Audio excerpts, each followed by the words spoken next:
इन्होंने संविधान को तोड़ दिया, अपने बाप का राज समझ रहे हैं कि हम जो चाहेंगे वो होगा। ये नहीं हो सकता, तुम्हारे बाप का राज नहीं है रे भाजपा और आरएसएस वालों। आगे वही होगा जो संविधान में लिखा होगा, और संविधान सच्चाई के साथ चला है। इन गद्दार देशद्रोहियों, भ्रष्टाचारियों, नालायक जाहिलों के साथ नहीं खड़ा है। भारत के जो किसान है ना, ये आज किसानों को उठा दोगे, आज तुम्हारे पास ताकत है, कल भारत के पूरा किसान आ जाएगा, तुम कहाँ उठाओगे? हम लोग, ये तुम्हारी सरकार ही उठ जाएगी। देश की सच्चाई, सच छुपने नहीं देंगे। आप पिछले महीने से पहले भी आपका इंटरव्यू लिया था, आप लगातार यहाँ पर आ रहे हैं। परसों जो घटना घटी 26 जनवरी को, उस पर आप क्या कहेंगे? देखिए, 26 जनवरी को जो घटना घटी, हम सारे किसान उत्तर प्रदेश के और भारत के आए हुए हैं और खुशियों से हम लोग जा रहे थे, मगर कुछ जो अराजक तत्व थे, आरएसएस के, बीजेपी के लोग हमारे झुंड के अंदर घुस गए, जिसमें सिंधु नाम का एक व्यक्ति है जो प्रधानमंत्री और अनेक सनी देओल और हेमा मालिनी के साथ उसको फ़ोटो दर्शाई गई है। तो ये इनकी सबकी चाल थी, जिस चाल की वजह से हमारा एक किसान भाई शहीद हुआ। हम लोग अच्छी तरीके से, माने हमारा देख लीजिए, इतने 3 महीने से हो गया है चलते हुए आंदोलन, कहीं भी हिंसा नहीं हुई। पूरी दिल्ली में हमारे पास 3 लाख ट्रैक्टर चले हैं, मगर कहीं हिंसा नहीं हुई। इसका कारण यही था क्योंकि हम लोग सच्चाई के साथ और अहिंसावादी की तरीके से चल रहे थे, जिसकी वजह से हम लोग सक्सेस हो रहे थे। मगर ये दूसरे आरएसएस वाले घुस जाने की वजह से हमारे जो आंदोलन में वो विघटन हुआ, और पुलिस के ऊपर जो लाठीचार्ज चलाने की बात है, यही आरएसएस के गुंडे थे जो शाहीन बाग के अंदर थे। वही गुंडे यहाँ फिर वर्दी पहन करके आकर के आरएसएस के, वो भी पुलिस वालों पर लाठीचार्ज कराया था। शाहीन बाग में जिसने गोली चलाई थी, जिसने जामिया में गोली चलाई, बम फेंका, उसको भारतीय जनता पार्टी में शामिल कर लिया गया। लेकिन एक बात और है कि शाहीन बाग का आयोजक जो था, उसमें भी कई लोग भाजपा में शामिल हो गए। अब यहाँ भी जो किसानों के साथ हुआ, सिंघू बॉर्डर पर भी पकड़े गए लोग, क्या वो लोग भाजपा के हैं? ये अगर आप कहेंगे तो क्या जो लोग धरने पर बैठे थे, जैसे शाहीन बाग में जो आयोजक थे, उसमें भी कुछ लोग चले गए, क्या ये किसान आंदोलन में भी ऐसा ही है क्या? देखिए, प्राचीन काल से आदमी अपना ईमान बेचता चला आया है। ईमान नहीं बेचोगे, तुम्हारे ऊपर शोषण होगा। शोषण के बाद भी दूसरे तरीके से तुमको गिराने की कोशिश करेंगे।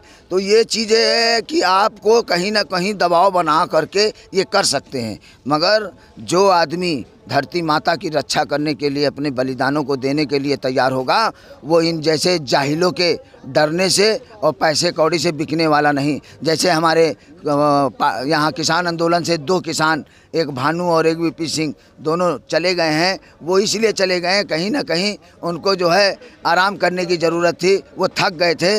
इसलिए हमारे किसान आंदोलन के भी राष्ट्रीय अध्यक्ष जी ने भी कह दिया और प्रवक्ता राकेश टिकैत जी ने भी कह दिया, इनको आराम करने दो। ये हमारे 100 से अधिक किसानों की गिरफ्तारी हुई है 26 जनवरी में, लेकिन दीप सिद्धू जिसकी चर्चा खूब चल रही, वो अभी तक गिरफ्तार नहीं हुआ। तो भाई तुम्हारे कारण यही तो देखो, ये संविधान को तोड़ दिया इन्होंने संविधान को तोड़ दिया, अपने बाप का राज समझ रहे हैं कि हम जो चाहेंगे वो होगा। ये नहीं हो सकता, तुम्हारे बाप का राज नहीं है रे भाजपा और आरएसएस वालों। ये मूल निवासी और जितना भी समाज के लोग हैं जो संविधान से प्यार करते हैं, वो सारे लोग एकजुट हो जाओ और इन गद्दारों को सबक सिखाने के लिए ये किसान आंदोलन सबसे बड़ी जीत है। आओ जुड़ो भारत के लोगों से, मेरा आह्वान है बस। आप मूल निवासी वाले योगी जी हैं, और दूसरे योगी जी जो मुख्यमंत्री हैं, दोनों में क्या अंतर पाते हैं? वो जो है किसानों की हंसी को छीनना चाहते हैं और हम किसानों पे हंसी लाना चाहते हैं उनके चेहरे पे, ये अंतर है। आगे क्या हो? आगे वही होगा जो संविधान में लिखा होगा, और संविधान सच्चाई के साथ चला है। इन गद्दार देशद्रोहियों, भ्रष्टाचारियों, नालायक जाहिलों के साथ नहीं खड़ा है। और सुप्रीम कोर्ट के जजों को भी इन लोग डराने का प्रयास करते हैं। सुप्रीम कोर्ट के जज महोदय से भी भारत की जनता कहना चाहती है कि आप पूरी ताकत से हमारे संविधान की रक्षा करो। जनता आपके साथ है, डरने की ज़रूरत नहीं है। चाहो तो जिस दिन पूरे भारत की जनता सुप्रीम कोर्ट के आगे आप लोगों को समर्थन देने के लिए आ जाएगी।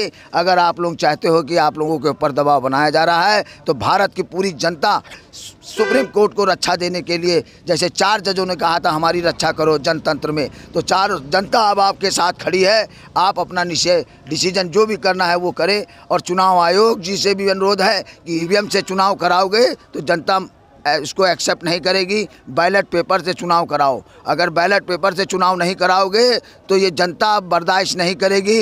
अब ईवीएम के ऊपर भी एक आंदोलन चालू होगा, जिसकी वजह से जनता को फिर से जागना पड़ेगा और अपनी रक्षा, अपनी सुरक्षा, अपने परिवार की भविष्य की चिंता के लिए लड़ाई लड़ना पड़ेगा। लोग कह रहे हैं किसान आंदोलन अब समाप्त हो जाएगा, लोग भयभीत हो गए हैं, डर गए हैं, ये मीडिया चला रहे हैं। क्या लग रहा है आपको, ऐसा भी हो जाएगा? भारत रात बागपत से भी उठा दिया गया किसानों को। देखो, भारत के जो किसान है ना, ये आज किसानों को उठा दोगे, आज तुम्हारे पास ताकत है, कल भारत के पूरा किसान आ जाएगा, तुम कहाँ उठाओगे? हम लोग, ये तुम्हारी सरकार ही उठ जाएगी। अगर हमारे क्या कुछ कमज़ोर किसान कहीं बैठे हैं तो उनके ऊपर लाठी चार्ज करके हटा रहे हो, तो ऐसा काम मत करो। नहीं, भारत की पूरी जनता जिस समय आ जाएगी, भारत की सरकार और बीजेपी की सरकार, आरएसएस के लोग घुटना टेक देंगे, घुटना। अभी निकल नहीं रहे हैं। और हम लोग ने जिस दिन का क्या बोला ना राकेश जी ने कि अगर सुधर जाओ, अगर हटकर्मी करोगे तो हम लोग पीछे नहीं हटेंगे, क्योंकि प्राचीन काल से तुम लोग शोषण करते चले आए हो। ये मूल निवासी जनता अब जाग चुकी है। रविशंकर ने बोल दिया है कि ये देश कहीं सीरिया ना बन जाए। और याद रख लो, सीरिया कौन बनाएगा? ये मूल निवासी बनाएगा, जिसके संविधान को छेड़ने का प्रयास किया जा रहा है। जय मूल निवासी, जय संविधान।